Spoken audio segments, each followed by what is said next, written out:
প্রিয় শিক্ষার্থীবৃন্দ, সকলকে স্বাগত জানাচ্ছি গাইবান্ধা সরকারি কলেজ কর্তৃক আয়োজিত অনলাইন ক্লাসে।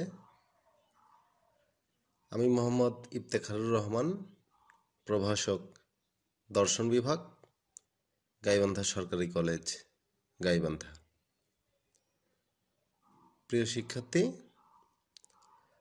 আজকে আমি দর্শন বিভাগের স্নাতক তৃতীয় বর্ষের প্রাচীন চিরায়ত দর্শন প্লেটো ও অ্যারিস্টটল থেকে আলোচনা করব। আজকে আমি অ্যারিস্টটলের জীবন ও কর্ম নিয়ে সংক্ষিপ্ত আলোচনা করব। প্রিয় শিক্ষার্থী, আমরা মহান দার্শনিক অ্যারিস্টটলের নাম শুনেছি। আজকে সেই বিষয়ে আলোচনা হবে। প্রিয় শিক্ষার্থী, চিন্তার গভীরতার দিক থেকে প্লেটো যেমন শ্রেষ্ঠত্বের আসনে অধিষ্ঠিত, ঠিক তেমনি চিন্তার বহুমুখিতার দিক থেকে অ্যারিস্টটলের শ্রেষ্ঠত্ব আজ পর্যন্ত এখনও অপ্রতিরোধ্য। অর্থাৎ প্লেটো যেমন গভীরভাবে চিন্তা করতে পারতেন, ঠিক তেমনি অ্যারিস্টটল তার চিন্তা বহু ক্ষেত্রে, বিভিন্ন ক্ষেত্রে বিস্তার লাভ করেছিলেন। পদার্থবিজ্ঞান, জীববিজ্ঞান, যুক্তিবিদ্যা, রাষ্ট্রবিজ্ঞান সহ বহু বিষয়ে তিনি প্রাথমিক উদ্যোক্তা, বা আমরা জনক বলতে যা বোঝাই, তিনি তা ছিলেন। আমরা বাংলা প্রবাদ অনুযায়ী তাকে বলা চলে একরকম সব কাজের কাজী। বস্তুত জ্ঞান বিজ্ঞানের অগ্রগতিতে অ্যারিস্টটল ব্যক্তিগতভাবে যে অবদান রেখে গেছে তা বিশ্ব সভ্যতায় অপরিশোধ্য একটা অবদান।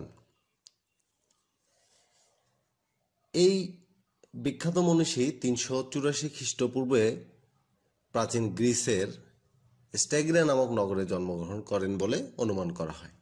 তার পিতার নাম ছিল নাইকেমেকাস, যিনি মেসিডনের রাজা এমিন্টাসের গৃহ চিকিৎসক ছিলেন। অ্যারিস্টটল তার পিতার প্রেরণায় ডাক্তার হওয়ার চেষ্টা করেন, কিন্তু তিনি হয়ে উঠলেন বিজ্ঞানের জনক। তার পিতার মৃত্যুর পরে তার সম্পত্তির যে অংশ তিনি পেয়েছিলেন তা তিনি উড়িয়ে দিয়েছিলেন। শেষ পর্যন্ত অভাবের তাড়নায় তিনি সেনাবাহিনীতে যোগদান করেন। আর কিছুদিন তিনি ডাক্তারিও করেন। তবে শেষ পর্যন্ত দর্শন গবেষণায় তিনি অধিক সময়, শ্রম এবং মেধা ব্যয় করতে থাকেন। অনেকের মতে তিনি 30 বছর বয়সে মহান দার্শনিক প্লেটোর একাডেমির ছাত্র হন। তবে কারো কারো মতে এই বয়স ছিল 18 বছর। প্লেটোর অনুগত ছাত্র হিসেবেই মূলত অ্যারিস্টটল দর্শন চর্চা শুরু করেন। কিন্তু তিনি যখন নিজে তার দার্শনিক তত্ত্ব প্রকাশ করতে শুরু করেন, তখন তিনি প্লেটোর মতবাদেরই তীব্র সমালোচনা করতে থাকেন।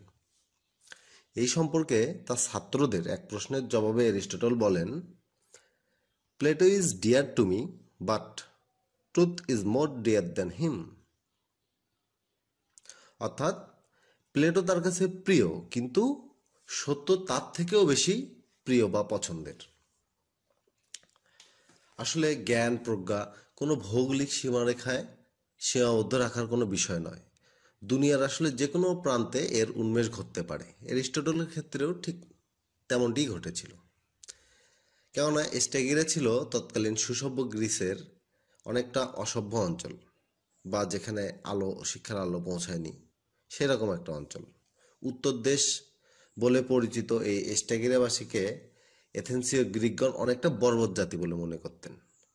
সেই অঞ্চল থেকে উঠে আসা অ্যারিস্টটল সারা বিশ্বের জ্ঞানের মশাল নিয়ে অগ্রভাগে চলেছেন এখন পর্যন্ত।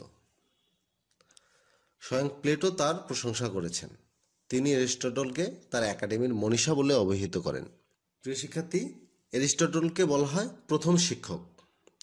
একজন পেশাদার শিক্ষকের সার্থক প্রতিমূর্তি তার মধ্যেই সর্বপ্রথম ফুটে ওঠে। সক্রেটিস একাডেমিকভাবে শিক্ষা দিতেন না।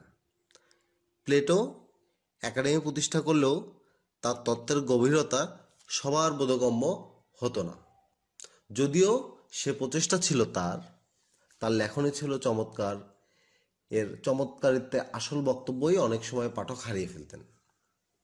কিন্তু একজন পেশাদার শিক্ষক যেমনটি করে শিক্ষা দেন, লেকচার দেন, এরিস্টটল ঠিক তেমনটিই করেছেন। জ্ঞানচর্চার প্রতি তার ছিল অদম্য আগ্রহ, সব কিছুতেই তিনি আগ্রহ পোষণ করতেন। এই আগ্রহের অংশ হিসাবে তিনি বই সংগ্রহের তার একটা অভ্যাস ছিলেন, যে কাজে তিনি প্রচুর সময় ব্যয় করতেন। তৎকালীন আসলে বই বলতে বর্তমান সময়ের মতো বই না, তৎকালীন বই বলতে আসলে পাণ্ডুলিপিকেই বোঝানো হতো। সেই সময় তিনি বিরাট একটি ব্যক্তিগত লাইব্রেরি গড়ে তুলেছেন। এরিস্টটলের এইসব লাইব্রেরিতে তার অনেক শিষ্য ছিল যারা অধ্যয়ন করতেন, নিয়মিত অধ্যয়ন করতেন। এ কারণে প্লেটো এরিস্টটলের বাড়িকে পাঠকগৃহ বলে অভিহিত করতেন। এরিস্টটল দর্শন চর্চার জন্য লাইসিয়াম নামক একটি শিক্ষা প্রতিষ্ঠান প্রতিষ্ঠা করেছিলেন। এছাড়া একটি বাগ্গীতার স্কুলও তিনি প্রতিষ্ঠা করেছিলেন বলে জানা যায়। আরও জানা যায় ওই স্কুলেই নাকি হারমিয়াস তার ছাত্র হিসেবে ভর্তি হন। পরবর্তীতে এই হারমিয়াস এটার্নিয়াস নামক নগর রাষ্ট্রের শাসক হন। তিনি এরিস্টটলকে তার দরবারে আমন্ত্রণ জানান এবং তার বোনকে, মতান্তরে তার ভাইজিকে বিবাহ করার অনুরোধ জানান। এরিস্টটল তার এই অনুরোধ গ্রহণ করেন, যার ফলে তিনি রাষ্ট্রীয় পৃষ্ঠপোষকতা লাভ করতে থাকেন। এরিস্টটলের প্রতিষ্ঠা ও খ্যাতি লাভের সহায়ক হিসেবে এই পৃষ্ঠপোষকতা তার জন্য প্রয়োজন ছিল। কিন্তু এরপর তিনি পেয়ে যান ব্যাপক পৃষ্ঠপোষকতা। মেসিডোনিয়ার রাজা ফিলিপ এরিস্টটলকে তার রাজ দরবারে আমন্ত্রণ জানালেন এবং তার পুত্র আলেকজান্ডার এর শিক্ষার দায়িত্ব নিতে অনুরোধ করলেন। এ সম্পর্কে উইল ডুরান্ট বলেন যে, বিশ্বের ভবিষ্যৎ অধিপতির শিক্ষার দায়িত্ব গ্রহণের জন্য সে যুগের সর্বশ্রেষ্ঠ রাজা সর্বশ্রেষ্ঠ শিক্ষকের সন্ধান করতে গিয়ে এরিস্টটলকেই নির্বাচন করলেন। নির্দ্বিধায় এটা আমাদের দার্শনিকদের ক্রমবর্ধমান সুখ্যাতিরই স্বীকৃতি। আলেকজান্ডার অর্ধপৃথিবীর শাসক হয়েছিলেন, নামের সাথে গ্রেট যুক্ত করেছিলেন, কিন্তু তার জ্ঞানের রাজ্য পুরোটাই শাসন করেছেন গ্রেট শিক্ষক এরিস্টটল। এরিস্টটলকে আলেকজান্ডার তার পিতার মতোই শ্রদ্ধা ভক্তি করতেন। তিনি বলতেন, একজন আমাকে দিয়েছেন জীবন, আর অন্যজন শিখিয়েছেন সার্থকভাবে বাঁচার শিল্প। বস্তুত আলেকজান্ডারের মধ্যে দুই গ্রেট ব্যক্তির চরিত্র সমন্বিত হয়েছিল। পিতার নিকট থেকে তিনি পেয়েছিলেন তেজোদ্দীপ্ত সাহসী উদ্দামতা, আর এরিস্টটলের নিকট থেকে তিনি পেয়েছিলেন ভাবুকতা, সার্থক জীবনের সুনিপুণ রূপরেখা। অবশ্য গুরু ও শিষ্য উভয়ের বিখ্যাত হওয়ার জন্য তারা ছিলেন পরস্পরের পরিপূরক। এই পারস্পরিক সহযোগিতার সুবাদে প্রাচীন গ্রিসের এই দুই গ্রেট সন্তান দুই জগতে বিখ্যাত হয়ে যান। একজন দখল করেন বিশ্বজগৎ, অন্যজন জ্ঞানের জগৎ। এরিস্টটল আলেকজান্ডারকে কি দিয়েছিলেন তা এতক্ষণে সুস্পষ্ট হয়ে গিয়েছে। এবার এরিস্টটলকে আলেকজান্ডার কি দিয়েছিলেন তার একটু বর্ণনা করা যাক।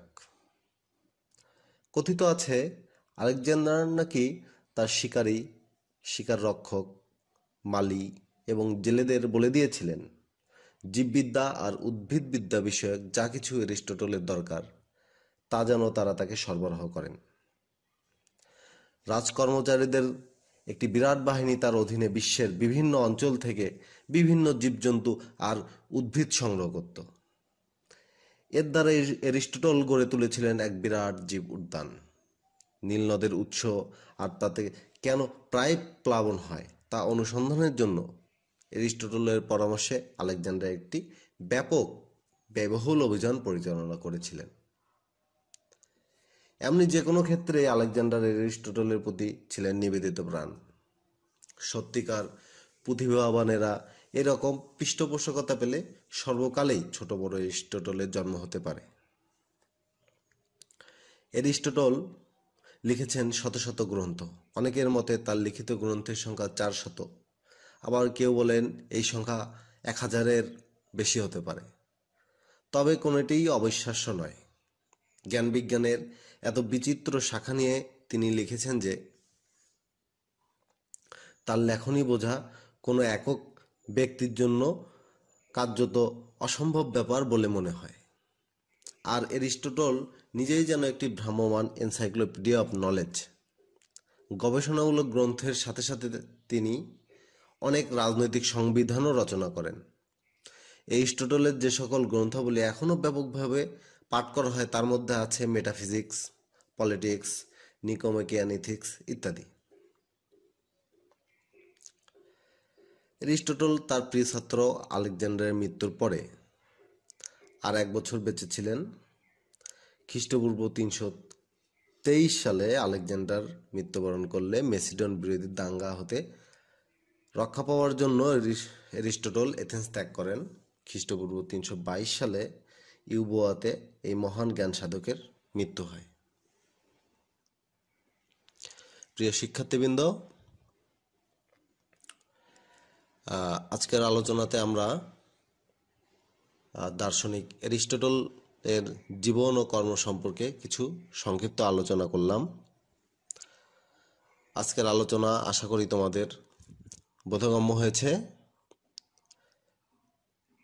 পরবর্তী আলোচনা পরবর্তী ক্লাসে হবে। তোমরা ভালো থাকো। সকলকে ধন্যবাদ।